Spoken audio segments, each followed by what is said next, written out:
crime resonates globally for audiences. There's an inherent traumatic question of who did it.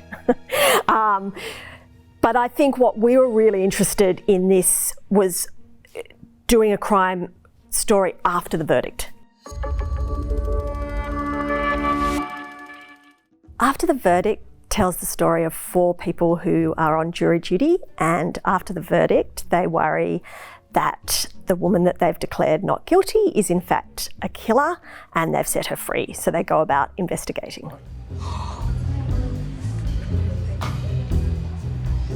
What a turn.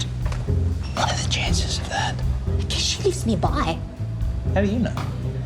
The idea for the series came about around 2 years ago, and we really wanted to tell a character-driven crime drama from the perspective of ordinary people. So not a cop show, not a courtroom drama, and not really something from the criminal's point of view.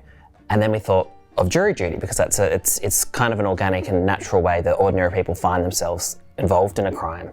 And the more we looked into jury duty and spoke to people and did research, what we were really getting excited about was what happens when you return to your everyday life after that, and what would happen if you grappled with that decision you made.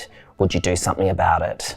And then also how that decision you made in the jury room impacts other decisions you've made in your personal life.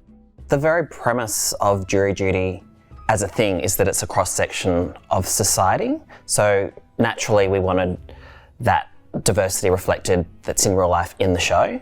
Our Clara is played by Michelle Lim Davidson. The most exciting thing about Michelle is her fearlessness as an actor. It's great to collaborate with someone like that because Clara is quite a quirky person, she's quite an obsessive person, and Michelle's just not afraid to go there, pull silly faces, say inappropriate things, and it was just a delight to collaborate with such a fearless, fabulous woman.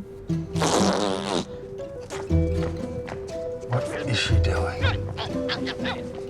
We shouldn't have had that last drink.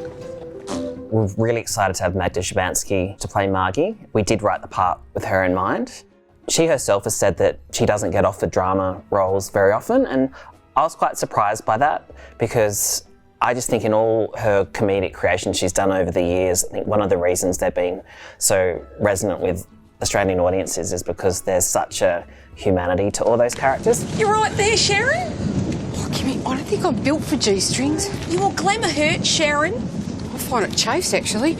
So our process is quite collaborative between Drew and I. Obviously, we don't physically write together unless we're kind of churning out amendments at 2 a.m. But generally, we separate to write episodes. The actual physical writing. The physical writing, but the plotting and so forth, we do very closely together. I think in the end, when you find someone you've kind of been creatively naked with, it's really quite joyful because you can also write half of a scene. You can write a kind of seed of an idea and then contact them and go, look, I don't think this is quite right, but can you fix it or bring it to life? So it's a really magic thing to have, and we're very lucky.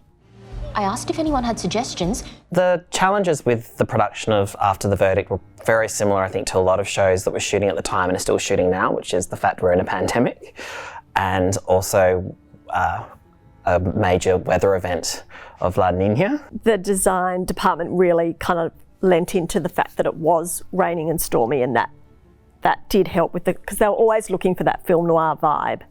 So in that way, it was sometimes quite good. It was good. Yeah, we didn't have to wet down the road. It was wet anyway. It was wet anyway.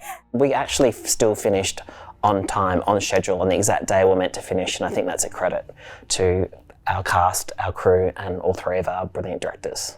I think friendship is ultimately what the show's about at its heart. We really hope people respond to a great, hopefully a lean forward, engaging mystery. But ultimately, the show is about the connection between these unlikely friends who are kind of bonded by a common purpose, and it's that connection and friendship that allows them to investigate and solve their problems. And that joy, we're hoping, really resonates for the audience because there's great chemistry with the cast.